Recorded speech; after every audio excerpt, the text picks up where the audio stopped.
Anas bin Malik, kita tahu sahabat Nabi, khadam Nabi sallallahu alaihi wasallam.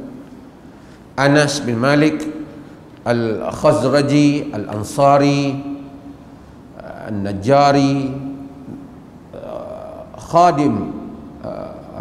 khadam Nabi sallallahu alaihi wasallam.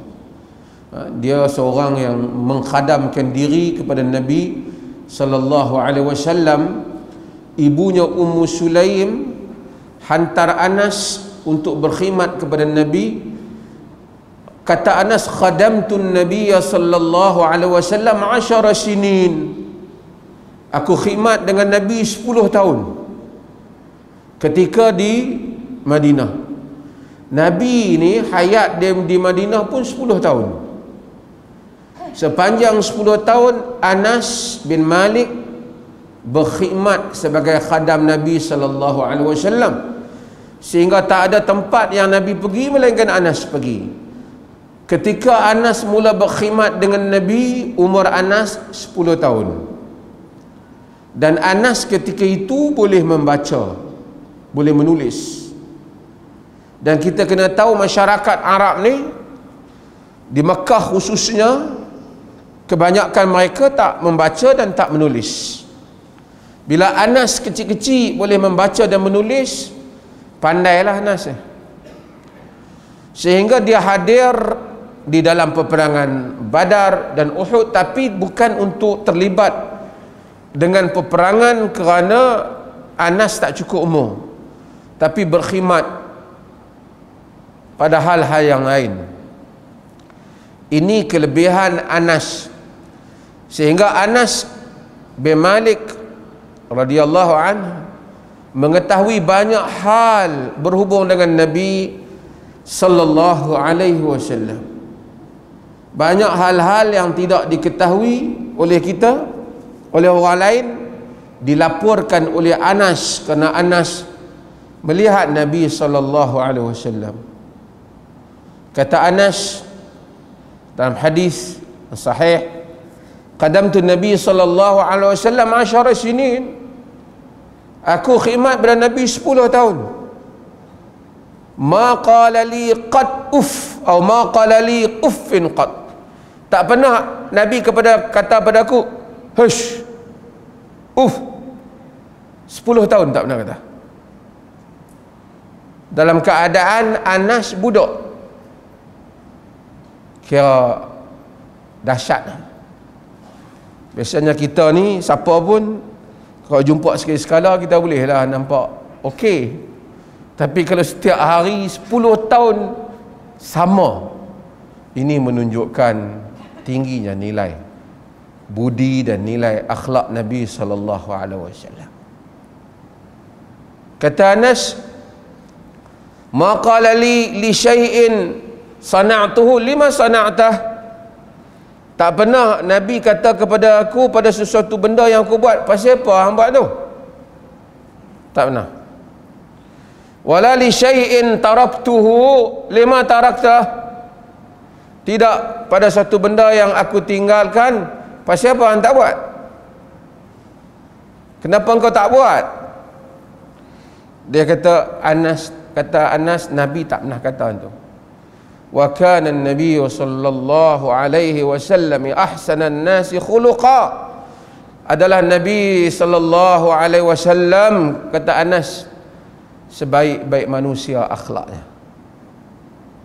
Ini proven orang dalam yang duduk dengan Nabi. Bukan 10 hari. 10 hari bolehlah kita nak pretend untuk buat-buat. 10 years, 10 tahun. Dalam rumah, luar rumah, di semua keadaan. Dalam hadis Bukhari, Muslim dan lainnya, Anas kata, wala masistu kharrah wala hariratan alyan min kaffi Rasulillah sallallahu alaihi wasallam. Tidak pernah aku memegang apa-apa kain bulu ataupun sutera yang lebih halus daripada tapak tangan Nabi sallallahu alaihi wasallam. Tapak tangan Nabi ni kata Anas, lebih halus daripada sutera, lebih halus, lembut daripada kain bulu. Wala syamimtu rihan qad atyabu min rihi Rasulillah sallallahu alaihi wasallam. Tak pernah aku mencium apa-apa bauan yang lebih baik, yang lebih wangi daripada mencium Rasulullah, daripada bau Nabi sallallahu alaihi wasallam. Daripada haruman yang ku bau pada Nabi tu, tak pernah sepanjang hayatku ni ku bau apa yang lebih wangi pada tu. Sedangkan Anas, selepas Nabi tidak ada, Anas kaya. Ummu Sulaim, ibu Anas, yang bawa Anas berjumpa dengan Nabi sallallahu alaihi wasallam, untuk Anas berkhidmat, minta supaya doa pada Nabi, doa kepada Anas.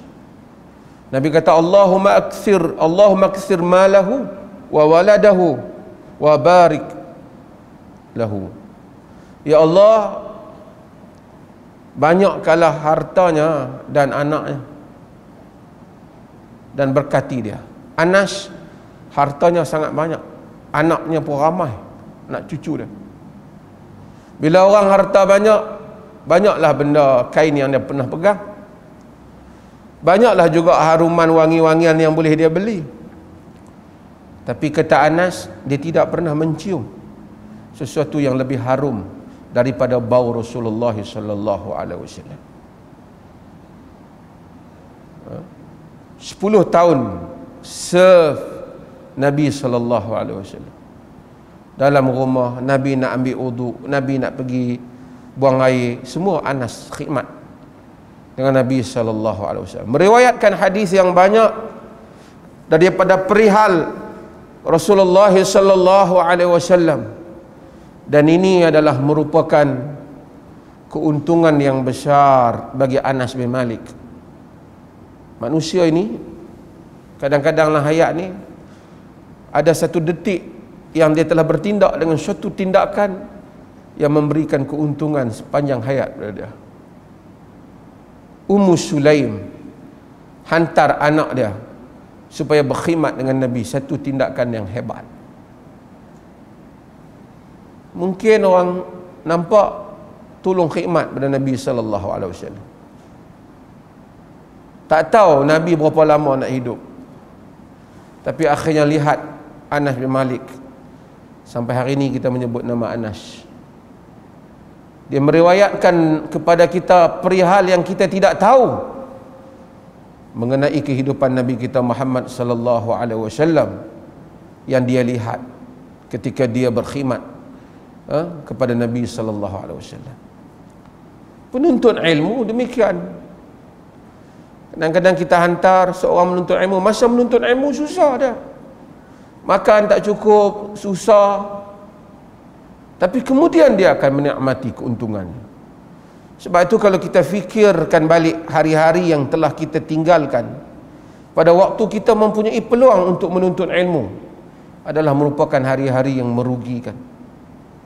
Kadang-kadang kita tidak hadir pada satu majlis ilmu yang akhirnya rugi untuk kita dalam kerugian yang besar yang diperoleh oleh orang lain. Anas bin Malik merupakan contoh yang besar dalam hal ini, dan kita mendapat banyak manfaat daripada hadis-hadisnya.